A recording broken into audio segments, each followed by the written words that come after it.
ফিলিস্তিনের গাজায় ইসরায়েলি হামলায় ৪ শতাধিক মানুষ নিহত হয়েছেন। হামলার পর ইসরায়েলের প্রধানমন্ত্রী বেনিয়ামিন নেতানিয়াহু বলেছেন, ফিলিস্তিনের গাজা উপত্যকায় হামাসের বিরুদ্ধে পূর্ণ শক্তিতে যুদ্ধ আবার শুরু করেছে ইসরায়েল। এটা কেবল শুরু।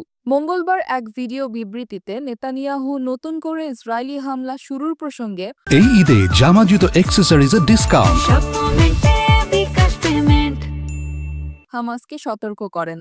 নেতানিয়াহু বলেন, ইসরায়েল যুদ্ধ লক্ষ্যের সবকটি অর্জন করার জন্য লড়াই চালিয়ে যাবে। এর মধ্যে রয়েছে সব জিম্মিকে ফিরিয়ে আনা, গাজাকে হামাস মুক্ত করা ও হামাস যে ইসরায়েলের জন্য হুমকি নয় সেটা নিশ্চিত করা।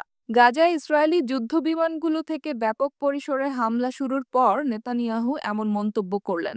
যদিও ইসরায়েলি বাহিনীর দাবি তারা শুধু হামাসকে লক্ষ্যবস্তু করে হামলা চালাচ্ছে।